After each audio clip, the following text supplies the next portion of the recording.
yourself inside. Ingatan po yung mga batang kasama. Quiet lang po tayo sa loob.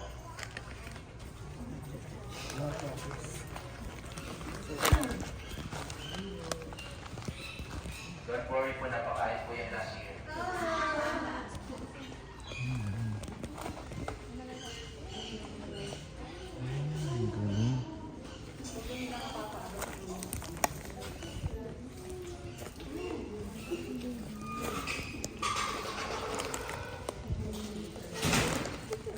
Okay, everyone, we only have 2 to 3 minutes inside. If you have question, you can ask me along the way.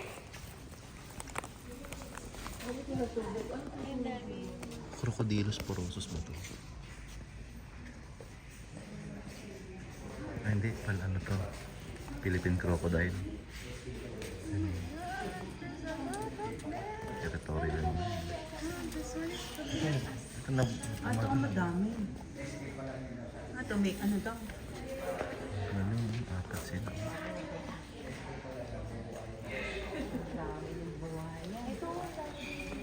Marami sa national government.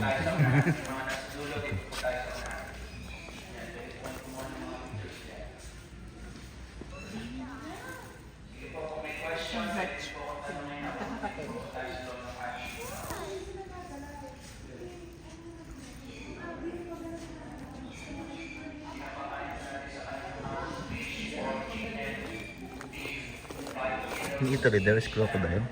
I think in this one.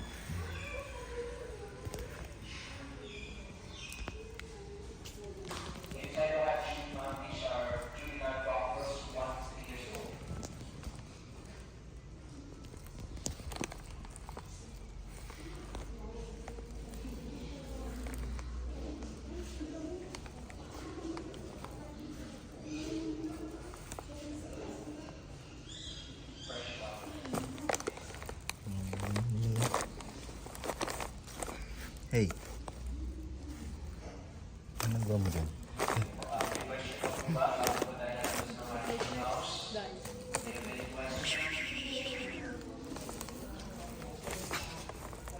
Yes, ma'am, exactly. Meron po tayong dalawang species ng crocodiles na nasa Pilipinas. Ito pong saltwater or Indo-Pacific crocodile. Yan po yung family lord of the crocodile. Sila po yung nabubuhay sa sea waters, tubig at alat. Yan ang dito sa tubig na lang. Yung freshwater naman po, hindi Freshwater. crocodile po natin sila sa Pilipinas. Ito yung freshwater. Okay. Hindi po freshwater naman sila.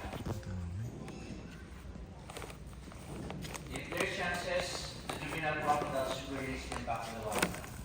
Ang sila. Especially freshwater na dahil critically endangered na po sila.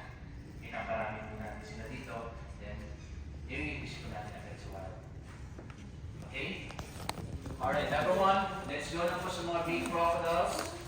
The last person, please close the door. Huwag din po tayo magpapakiban. Dito na po tayo.